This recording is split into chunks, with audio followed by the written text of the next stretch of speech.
Deixa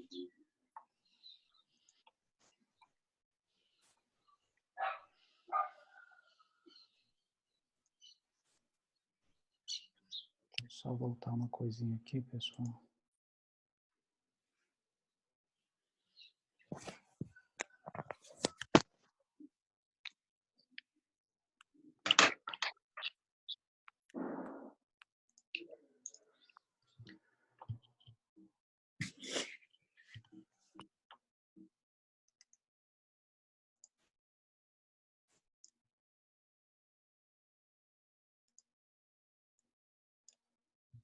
Tá bom. Vamos lá, então? Bom, então as fellows pediram para eu falar um pouquinho hoje sobre mastoidectomia.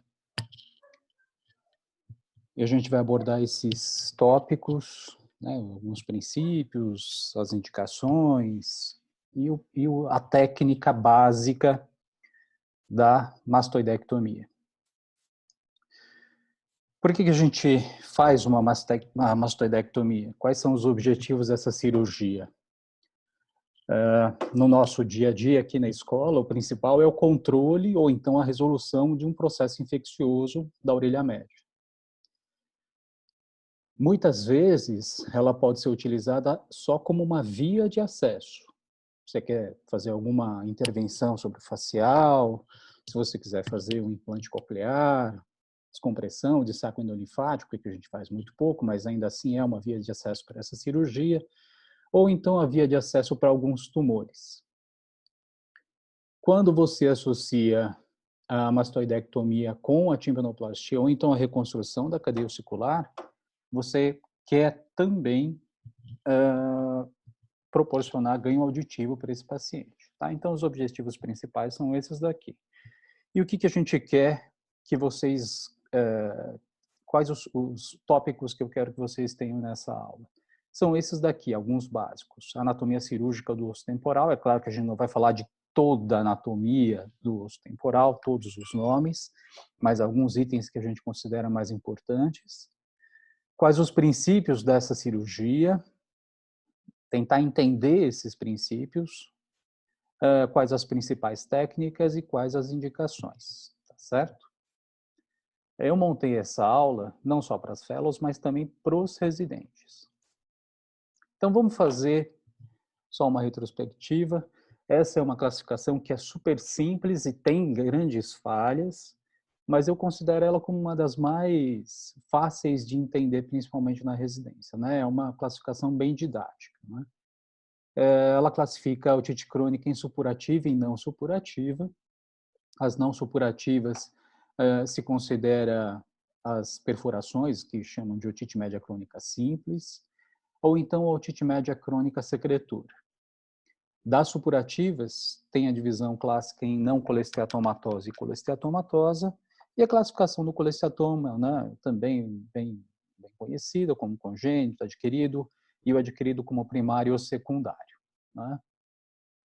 Quando a gente fala em mastoidectomia, geralmente você vai tratar as otites crônicas supurativas. Por que geralmente? Porque tem casos aqui, por exemplo, você pode ter um colesteatoma congênito que não necessariamente vai ser tratado como mastoidectomia. Você pode tratar com uma timpanotomia exploradora, tá? Mas geralmente é isso que a gente fala. A grosso modo, a mastoidectomia vai tratar as otites crônicas supurativas.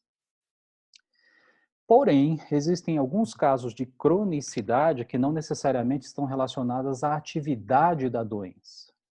Então, por exemplo, esse caso aqui, em que você tem uma retração mesotimpânica posterior importante, até chegando ao tensor do estribo aqui, você consegue identificar essas estruturas, você tem um processo crônico inflamatório da orelha média, mas não necessariamente uma atividade supurativa dessa doença. Como, por exemplo, nessa paciente aqui do lado, nessa otoscopia, em que você vê a membrana timpânica praticamente normal, mas uma grande erosão atical, né? Essa região de retração atical aqui em cima mostra que tem alguma coisa errada na orelha média, né? Eu não coloquei aqui, mas essa paciente é uma esposa de médica e que do lado direito, ela já tinha feito uma cirurgia de mastoidectomia, uma técnica aberta por conta de um colesteatoma, tá? Ou então, nessa criança de 9 anos, que tem uma baita retração antical também. Você vê que o colo do martelo e algumas estruturas ali da região epitimpânica podem ser vistas. Você não tem supuração, você não tem descamação que caracteriza o colesteatoma primário ainda, mas já tem algum processo se instalando nessa região, tá? O professor Oswaldo, eu esqueci de pedir autorização para o senhor, professor, mas já está aqui bem identificado. Classifica a otite crônica de uma forma um pouco diferente, já levando em consideração essas alterações, né? Então, a classificação são 3 básicas: a otite média secretora, a otite média não colesteatomatosa, que engloba a otite silenciosa, a perfuração da membrana timpânica, retrações, né, e as otites atelectásicas, as otites que supuram ou não supuram, e se ela estiver ativa ou inativa, como uma sequela mesmo. E a otite média colesteatomatosa, e aí sim é classificada da forma como a gente já tinha falado, em primário e secundário, ou então indeterminado, quando você não consegue definir naquele momento o que é que veio primeiro, tá? Vocês já viram isso alguma vez na vida, né? Então, quando você vai ter noção de como o apartamento é, se você está interessado ou não, a gente tem essa planta baixa de apartamento, de casas, enfim, de construções, mas que mostram para a gente a relação entre os cômodos e o que é que tem em cada um deles, né? E eu quero pegar emprestado esse modelo bidimensional e aplicar na anatomia do osso temporal, na anatomia cirúrgica, tá certo? Então, guardem esse modelo aqui na sua cabeça. A primeira coisa que eu quero que vocês levem em consideração é isso daqui: considerar a orelha média como 3 compartimentos pneumatizados. Compartimento anterior, um compartimento intermediário e um posterior, tá? O anterior corresponde à fenda timpânica, a cavidade da orelha média, o intermediário, o aditus adiantro, e o posterior, o complexo formado pelas células da mastoide e pelo antro mesmo.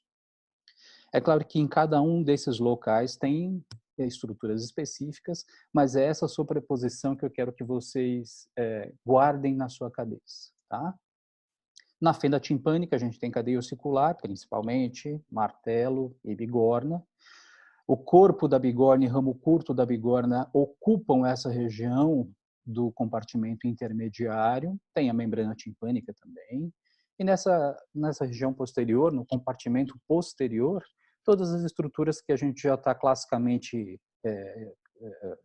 descritas nos livros: tem o canal lateral, o canal posterior e o nervo facial, que são essas 3 estruturas que eu vou mostrar agora para vocês. É claro que esse modelo bidimensional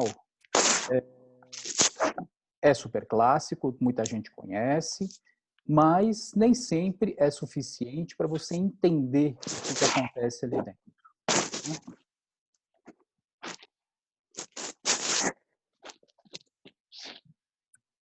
Opa, desculpa. Então, a gente vai passar para um modelo tridimensional, né?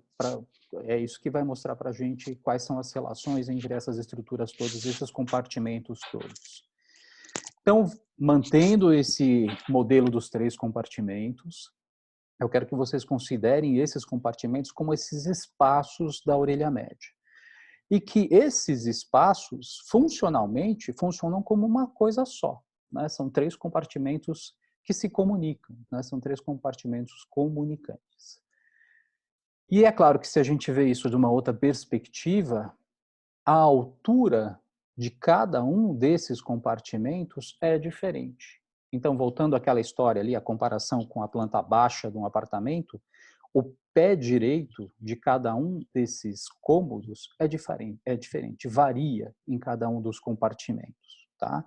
E isso vai ser importante quando você for operar o paciente.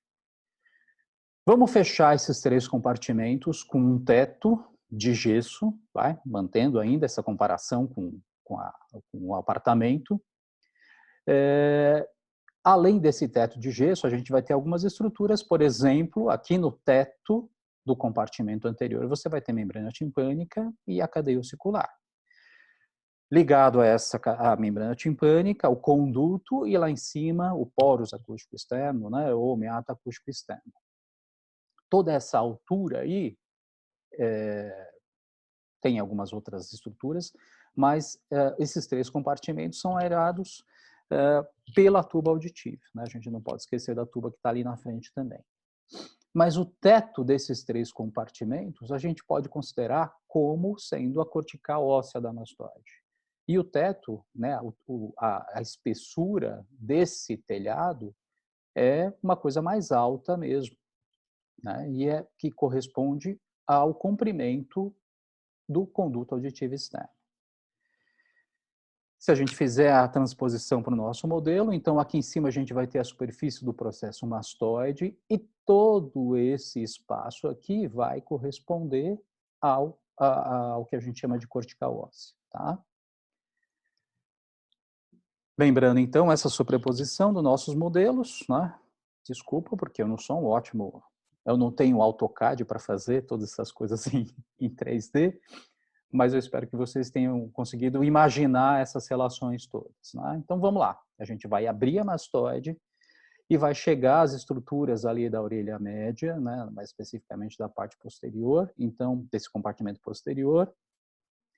E é isso que a gente vai fazer. Vamos bloquear a superfície e vamos fazer um buraco, né? O que é que vocês precisam guardar a partir de agora? Primeiro, que o teto dessa região anterior corresponde justamente à membrana timpânica. E quando você faz o buraco na mastoide, você nada mais faz do que um acesso ao teto do compartimento posterior. A mastoidectomia é você roer todo o osso, roer todo o teto do compartimento posterior até chegar ao teto de gesso, da nossa sala, tá bom? Existem, claro, algumas estruturas que eu quero que vocês guardem e que vão ser importantes quando você for dissecar ou abrir a orelha do seu paciente. Que no teto dessa região aqui a gente vai ter membrana timpânica e a cadeia ossicular, especificamente o martelo e bigorna. E nessa região posterior, o canal lateral, o canal posterior e finalmente o nervo facial, que estão em locais diferentes. Então, no compartimento anterior, mais especificamente no teto do compartimento anterior, como se fosse um lustre, a gente vai ter a membrana timpânica e a cadeia ossicular. E no assoalho do compartimento posterior, os principais parâmetros anatômicos de dissecção e de cirurgia do osso temporal, os canais semicirculares e o nervo facial. Vamos ver isso de uma outra perspectiva. A gente vai mudar um pouco a visão, como se a gente estivesse olhando aqui, ó, dessa região posterior, tá? Então, a gente abriu a mastoide. Então, aqui está a superfície óssea da mastoide. Você está vendo o buraco que você fez. O meato acústico externo está aqui na frente. A gente vê aqui por transparência a membrana timpânica, a cadeia ossicular, nervo facial e os canais. Aqui em vermelho, o que corresponde ao teto daquele compartimento posterior que você abriu. E aqui embaixo, em cinza, o assoalho do compartimento posterior, tá? Quais são as coisas que a gente quer que você guarde aqui, que acha importante na hora de operar? Primeiro, a localização da cadeia ossicular, então martelo e bigorna estão nessa parte mais superior, e o corpo da bigorna está aqui atrás. Então, lembrar que a altura da membrana timpânica e da cadeia ossicular corresponde ao teto do antro mastoídeo. Isso vai ser importante na hora que você estiver abrindo aqui, e um dos parâmetros que você deve utilizar para saber se você está chegando no antro, se você está na altura adequada, é justamente essa distância entre o pórus acústico e a membrana timpânica. Então, se você tiver mais ou menos no nível da membrana timpânica, significa que você está chegando no teto desse terceiro compartimento. Então, lembrar sempre de descolar a pele do conduto para saber a altura do antro mastoide, tá certo? Outra coisa que eu quero que vocês guardem aqui, o corpo da bigorna e o ramo curto da bigorna, junto com o facial, eles ocupam o compartimento intermediário. Isso é importante porque é um local que você vai manipular, principalmente nas otites não colesteatomatosas, para desbloqueio, a gente já vai falar sobre isso daqui a pouco. E se você ficar cutucando demais essa região, além do risco que você tem de produzir um trauma acústico mesmo, você tem risco de lesão do sétimo e da cadeia ossicular nessa manipulação. Tá? Então, lembrar que essa região, que é a região do segundo joelho, é um dos locais mais comuns de lesão iatrogênica do facial por conta da manipulação, certo? E é onde ele está mais superficial também. Então, essa é a imagem que vocês devem ter. Né? Então, é o corpo da bigorna, o ramo curto da bigorna, ocupando esse compartimento que a gente chamou de intermediário, tá certo? Vamos voltar ali na nossa classificação. Quando a gente fala de otites supurativas não colesteatomatosas, a cirurgia que a gente vai indicar, na maioria das vezes, é uma mastoidectomia fechada, ou que a gente pode chamar também de canal wall up. Você vai manter a parede do canal. E, de modo geral, as otites supurativas colesteatomatosas, de modo geral, a gente vai fazer uma mastoidectomia com a técnica aberta, também chamada de canal wall down, que você vai abaixar a parede posterior do conduto, tá certo?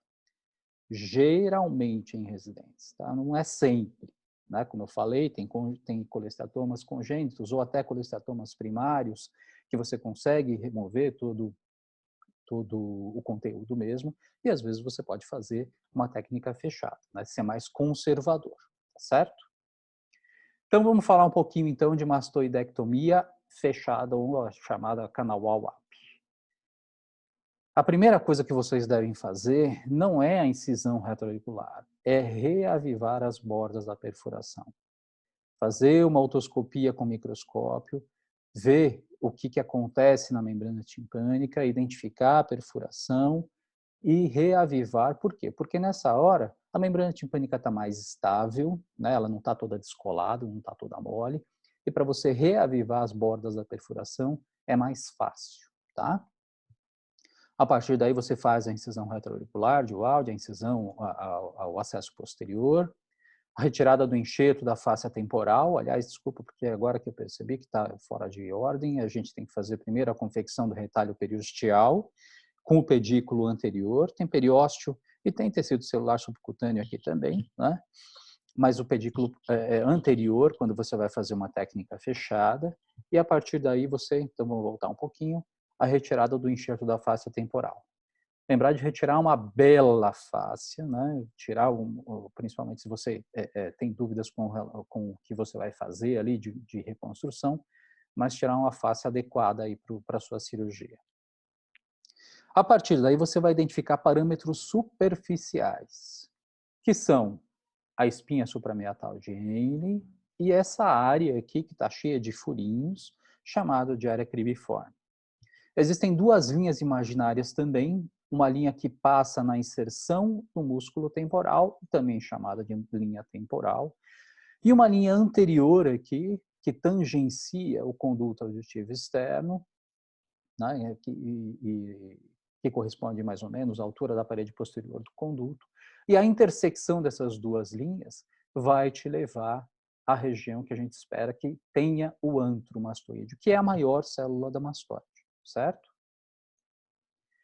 Olha só esse paciente aqui. É um paciente que foi operado, ele tinha história de supuração que não melhorava há bastante tempo, tinha alguns períodos de melhora, mas a gente consegue identificar algumas coisas, uma mastoide menorzinha, né, com conteúdo com densidade de partes moles aqui nessa região mais posterior, mas na parte mais anterior parece estar ok, né? Então, quando a gente vai mais para frente, mais para trás, aliás, Você consegue ver que tem ali um bloqueiozinho mesmo, mas não tem nada que chame muito a atenção, né? Então vamos pegar um desses cortes e colocar como se ele estivesse na posição cirúrgica. É isso daqui, ó, né? Então, veja essa configuração desses três espaços aqui, ó, que parece uma ampulheta, né? Guardem essa configuração. Por quê? Porque quando você estiver na posição cirúrgica, é isso que vocês vão ver, né? É uma orelha esquerda do paciente, então vocês conseguem identificar algumas estruturas, apesar do zoom ter atrapalhado um pouquinho a definição da imagem, dá para ver que nessa região aqui é o que a gente convencionou chamar de compartimento anterior, aqui o compartimento intermediário e aqui o posterior, certo? Cada um desses compartimentos tem algumas estruturas. Então, aqui na frente a gente tem o corpo da bigorna e o ramo curto, aqui um pouco mais para frente a cabeça do martelo.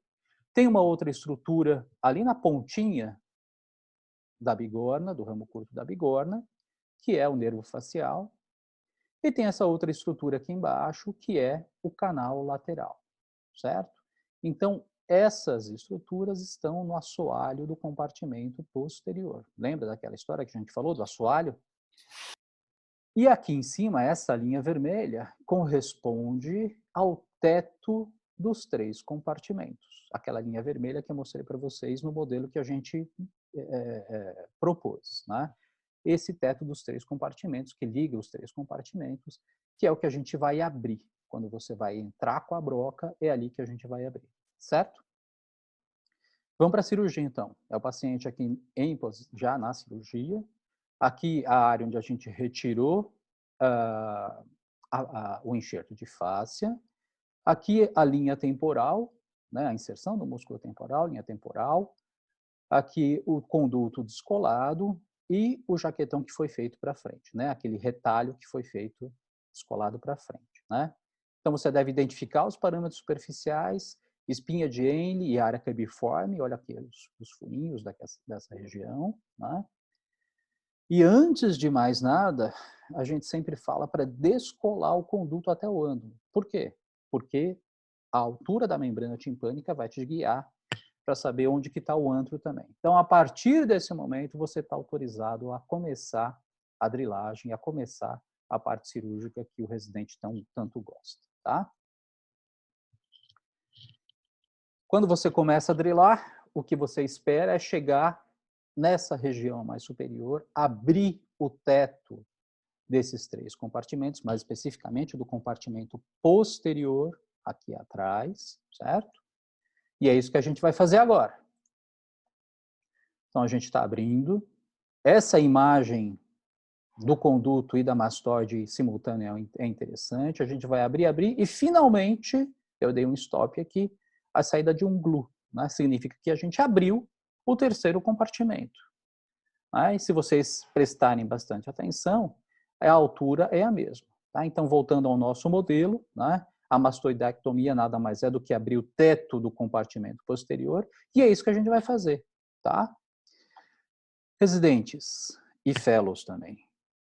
Por favor, tenham cuidado e amor quando vão dissecar essa região, manipular essa região, porque aqui tem, se vocês conseguem ver, aqui o pedacinho da bigorna.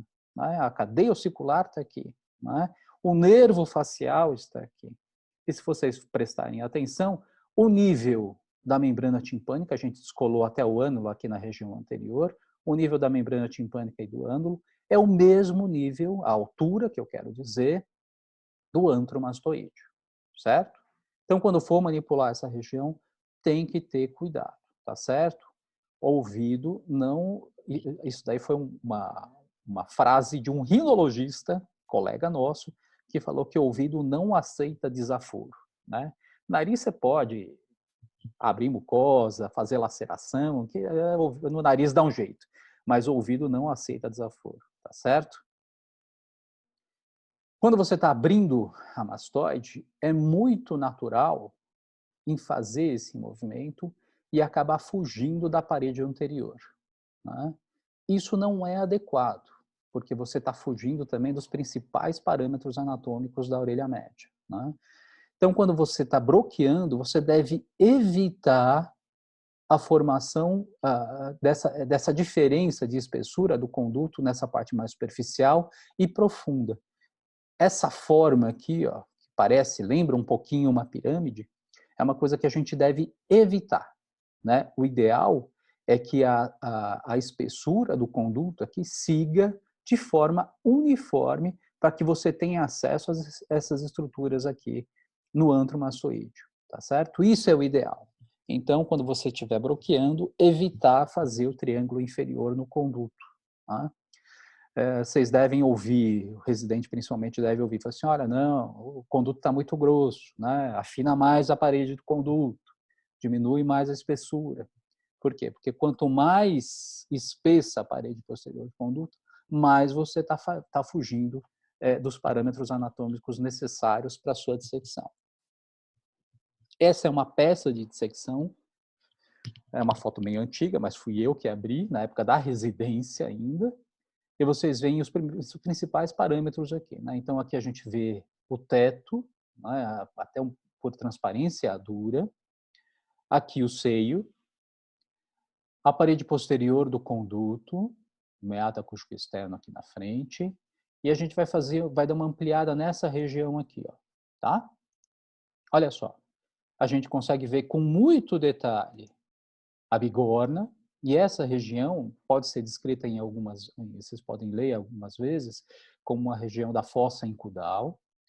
Na parte mais anterior até dá para ver aqui o cabo do martelo, mas aqui embaixo, ó, essa estrutura esbranquiçada é o nervo facial, né? Então lembrar que quando você estiver manipulando nessa região, existem estruturas importantes que você não pode ficar cutucando de qualquer forma, tá certo? Essa figura também é clássica nos livros de dissecção, né? Quais são os parâmetros que a gente espera ter? Então, superior, a dura mater da fossa média, aqui anterior a parede posterior do conduto, posteriormente o seio sigmoide, e na junção desses dois, esse ângulo que é chamado ângulo sinodural ou de Titelli, a ponta da mastoide, canal lateral, canal posterior e nervo facial, né? Isso daqui, bidimensionalmente, funciona muito bem, mas tridimensionalmente é mais complicado.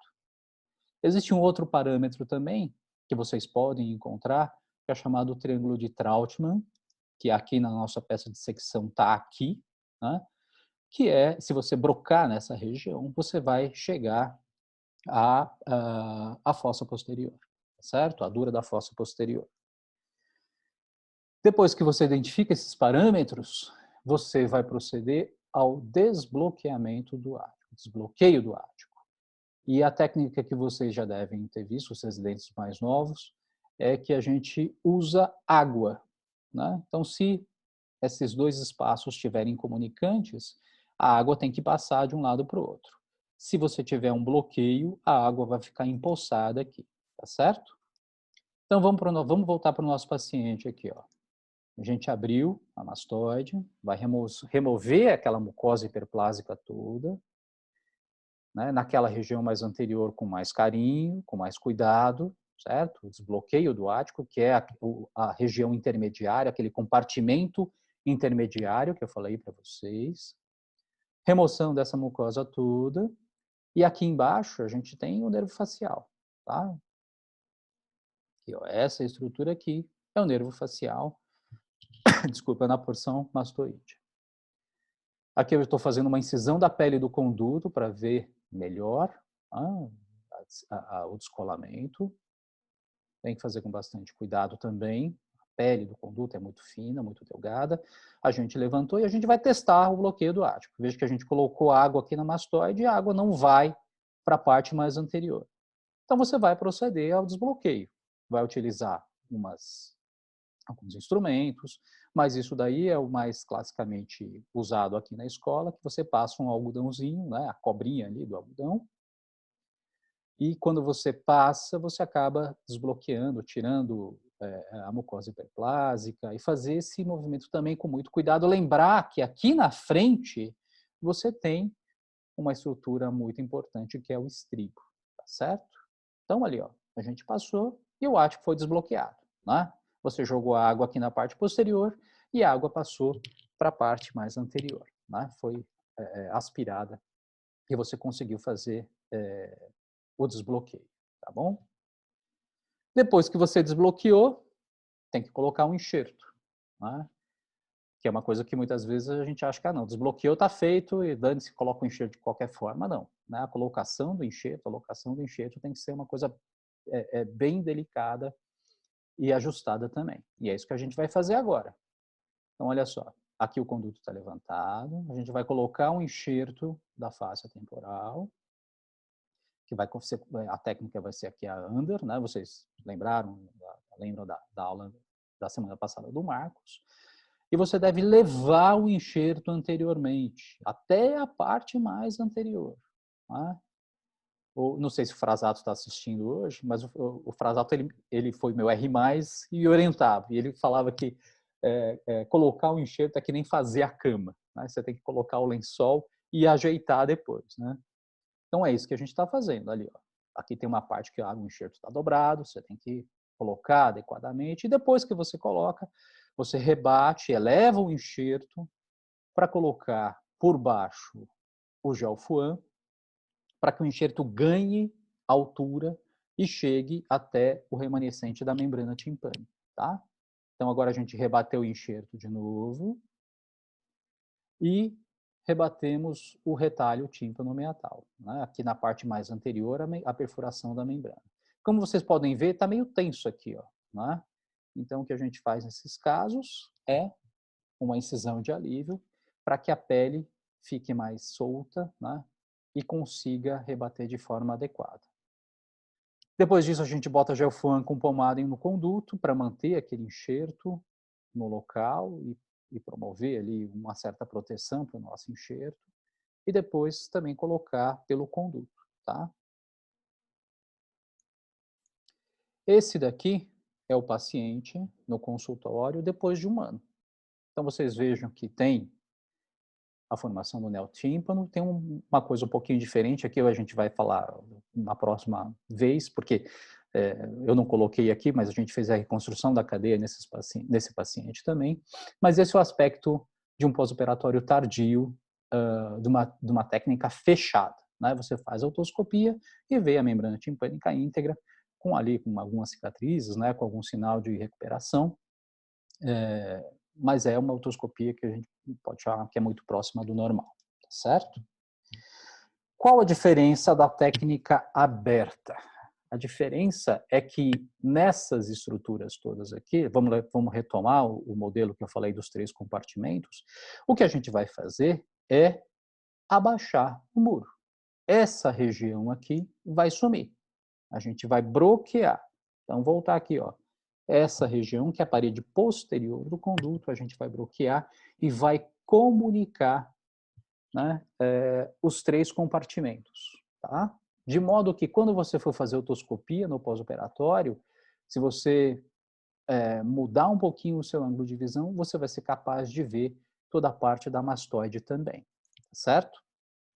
Então, voltando ao nosso modelo, a gente vai bloquear a parede posterior do conduto, baixar o muro, que a gente fala, certo? E vai retirar essas coisas todas, que é o canal wall down, né?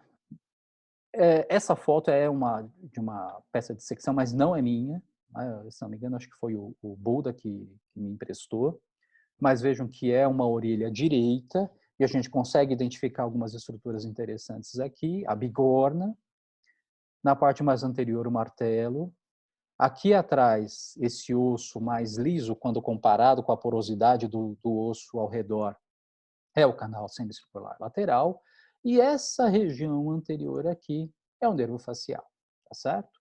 Toda essa parte posterior corresponde à parede óssea do conduto, que a gente manteve, né? Vamos olhar isso de um outro ângulo, né? Então, tá aqui, ó, cadeia circular, martelo, o corpo da bigorna aqui, a parede posterior, o canal lateral aqui atrás. O que a gente faz na técnica aberta é bloquear toda essa parte posterior do conduto, de modo que a visão que você vai ter logo depois é essa daqui, né?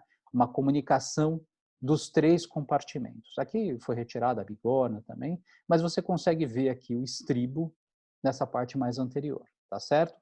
E o nervo facial, aqui com o vaso nervorum, podendo ser identificado de forma mais adequada, tá bom?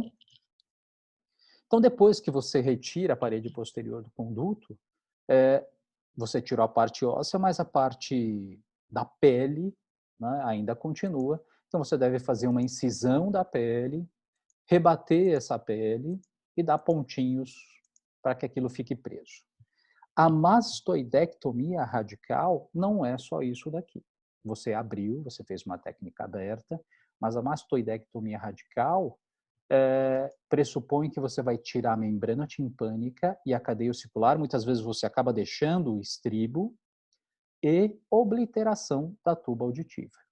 Tá? Então, quando você faz a mastoidectomia radical, é isso que você vai fazer. Retira a membrana timpânica remanescente, cadeia ossicular, pode-se deixar o estribo, mas você oblitera a tuba auditiva. Quando você modifica isso de alguma forma, principalmente quando você quer proporcionar ganho auditivo para esse paciente, se você utiliza algum jeito, se você usa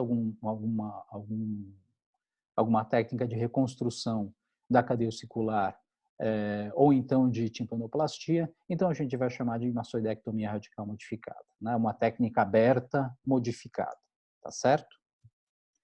Olha esse outro caso aqui.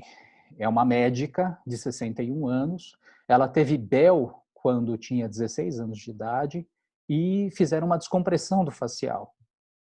E ela começou a ter supuração há 7 anos, e quando você ia fazer o exame físico da paciente, tinha uma erosão da parede posterior do conduto. Tá? Então, na tomografia, o que a gente vê? Vê que realmente tem uma área de descontinuidade da mastoide, mas a parte anterior da cadeia ossicular está ali, está íntegra. Né? Tem que estar aqui o corpo da bigorna, o ramo curvo da bigorna e a cabeça do martelo, aquele sinalzinho da casca de sorvete. Na parte mais anterior da fenda timpânica, aparentemente ok, a tuba auditiva também não tinha nada demais, mas na parte mais posterior tinha essa maçaroca aqui, né? Tinha um conteúdo com densidade de partes móveis que na ressonância mostrou ser um colesteatoma, tá?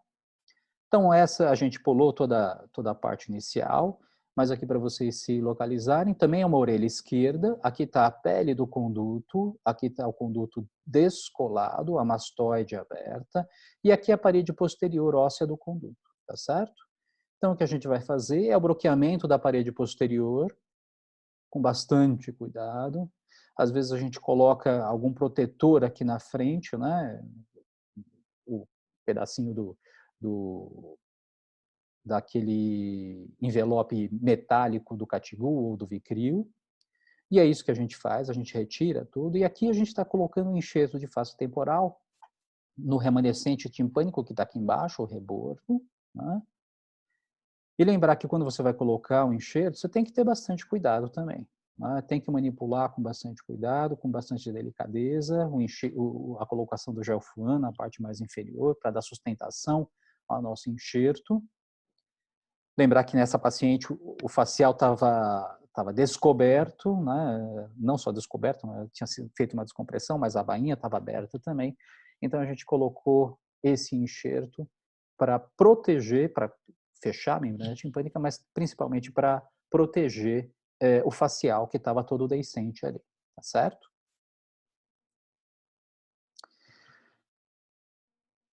O residente muitas vezes acha que depois disso já terminou, né? Mas não. O último passo da técnica aberta é fazer a meatoplastia. Existem várias técnicas, cada um gosta de uma técnica especial, em U, em T, em C, em Y, enfim. Né?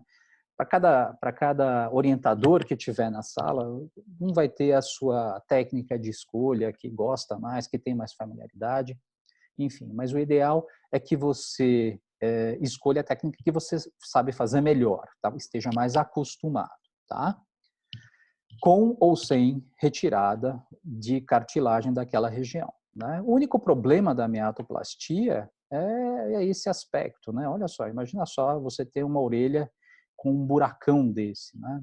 Então é uma coisa necessária muitas vezes, mas esteticamente não é grande coisa. Essa é a paciente que a gente operou do colesteatoma. Veja que aqui eu optei por uma técnica diferente, mas ela não tem aquele buracão. E a gente fez uma técnica que a gente chama uma técnica de Bond, mastoidectomia de Bond, porque a gente manteve toda a membrana timpânica intacta.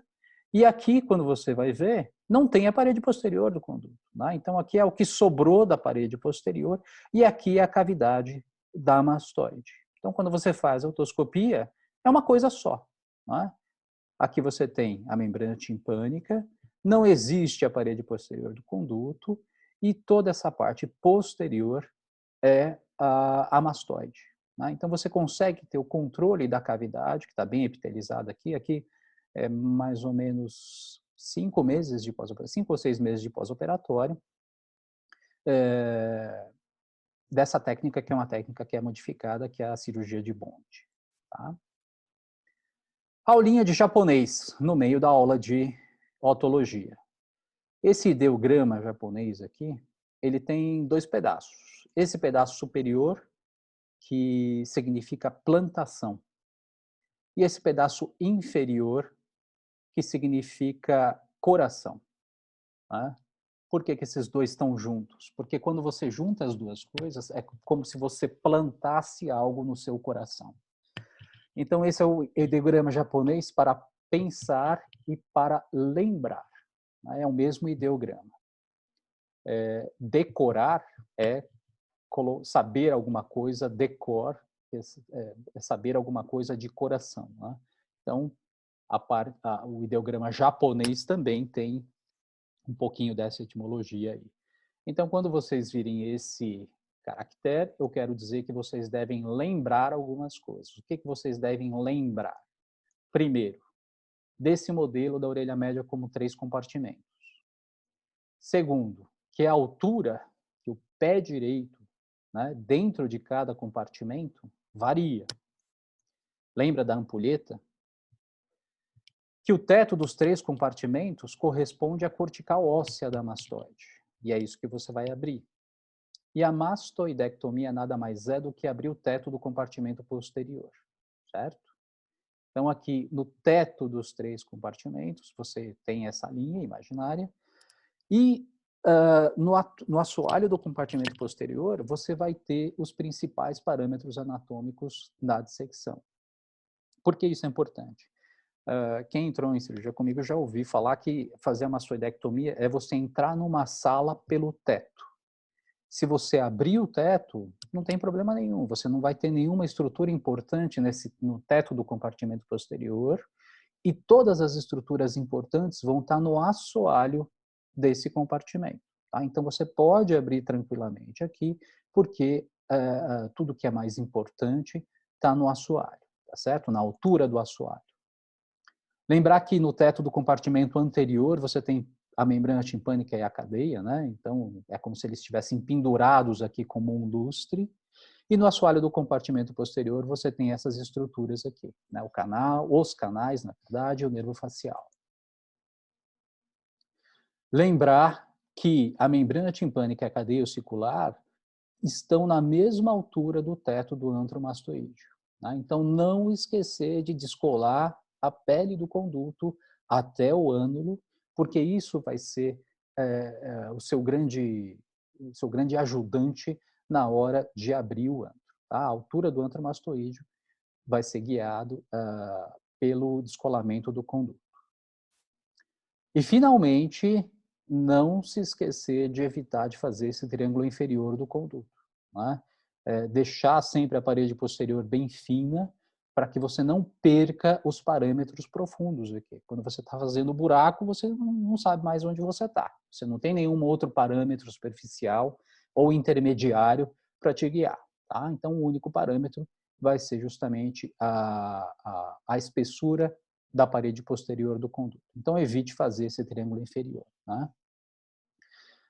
Para quem já entrou, se você se encontra numa dessas fotos, entre outras, né, aqui foram algumas que eu consegui retomar, se você está numa dessas fotos, você deve ter ouvido eu falar alguma dessas coisas aí, de entrar pelo teto, de que as coisas estão no assoalho, né?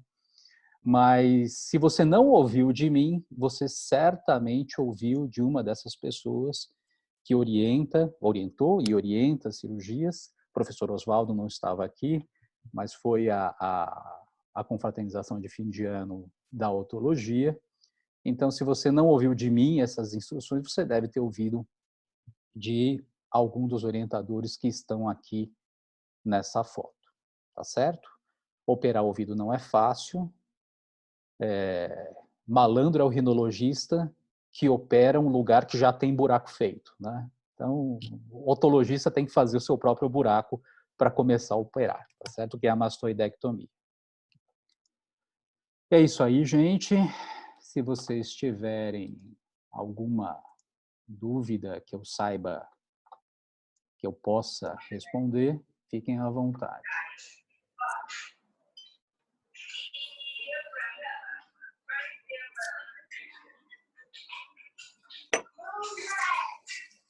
Hector, eu posso fazer um comentário? Por favor.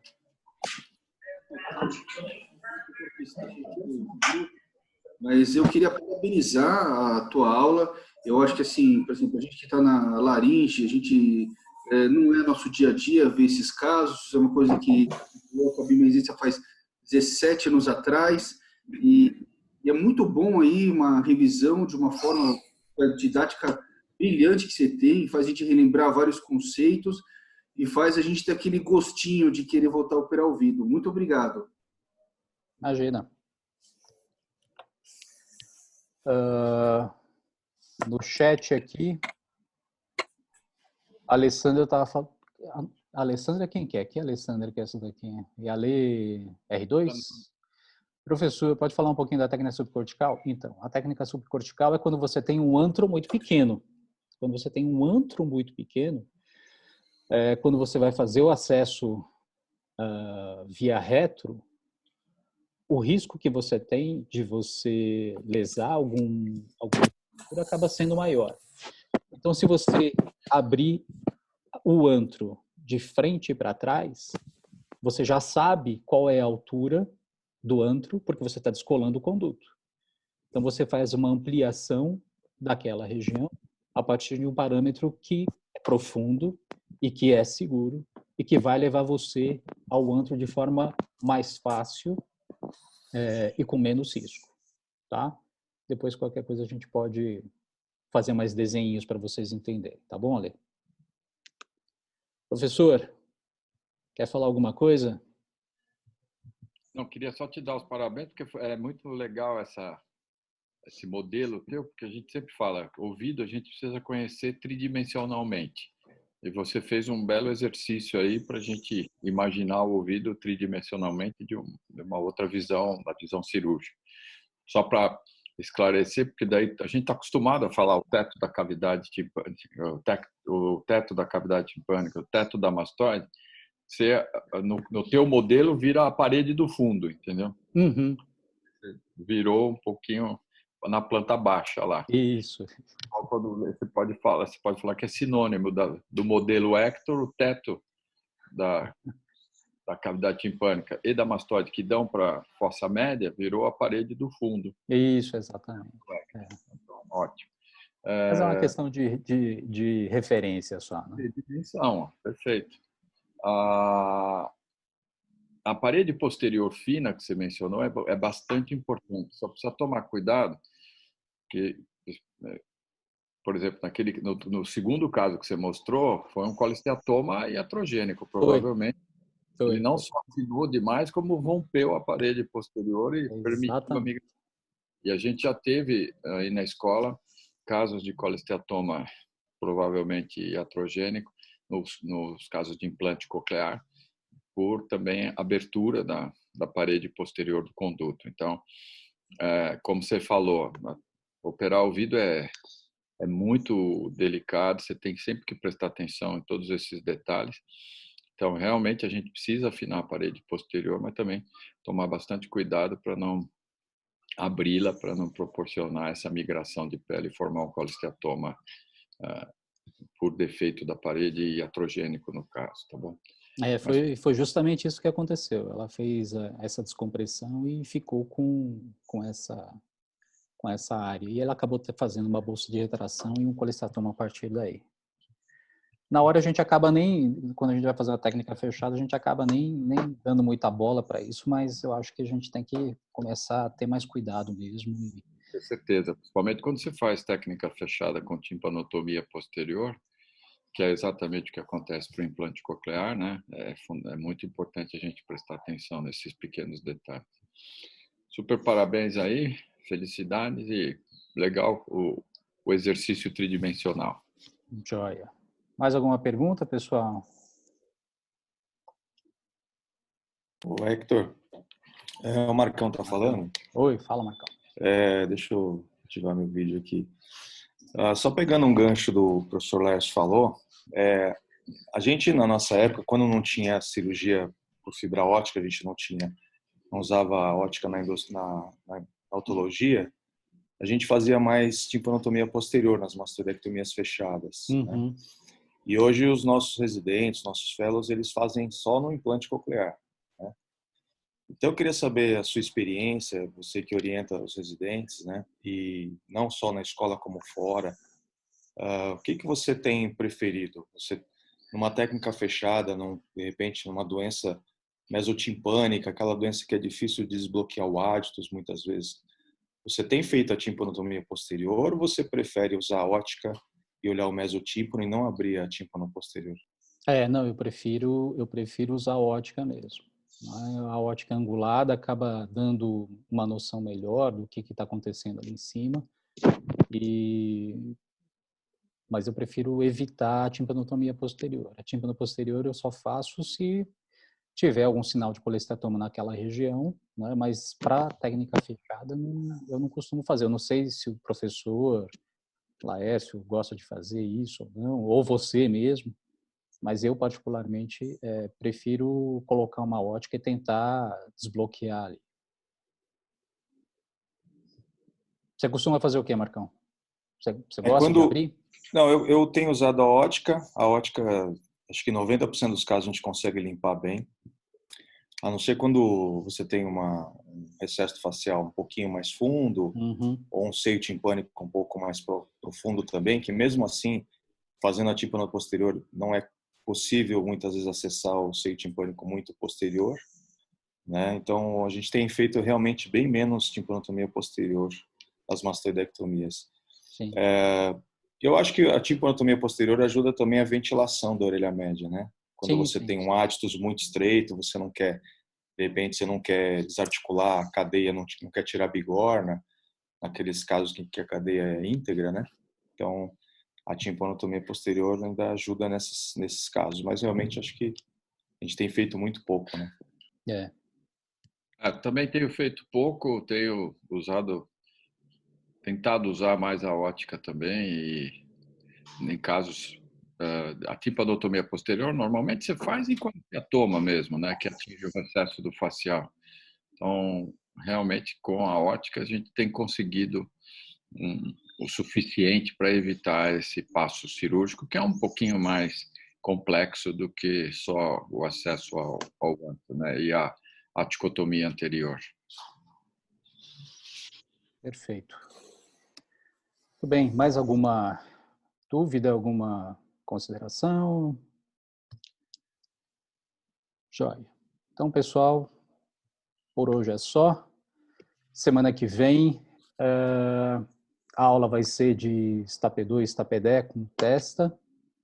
Ele só pediu para fazer um pouco mais cedo, então semana que vem, excepcionalmente, às 8 horas, porque ele tem um problema de horário aí, tá bom? Então, mais uma vez, o pessoal que está longe, o Nunes entrou, quem mais aqui de Corpo Estranho? Gustavo Corne, Marcão, lá do Velho Oeste. Tem alguns nomes aqui que eu não conheço, mas é isso aí, gente. Espero que tenha ajudado. Se vocês tiverem mais alguma dúvida. E outra coisa, vocês vão ver que essas técnicas e essas variações vão variar um pouquinho de orientador para orientador, né? Mas a técnica básica, os conceitos básicos são esses daí. Certo? É isso aí, pessoal. Então, até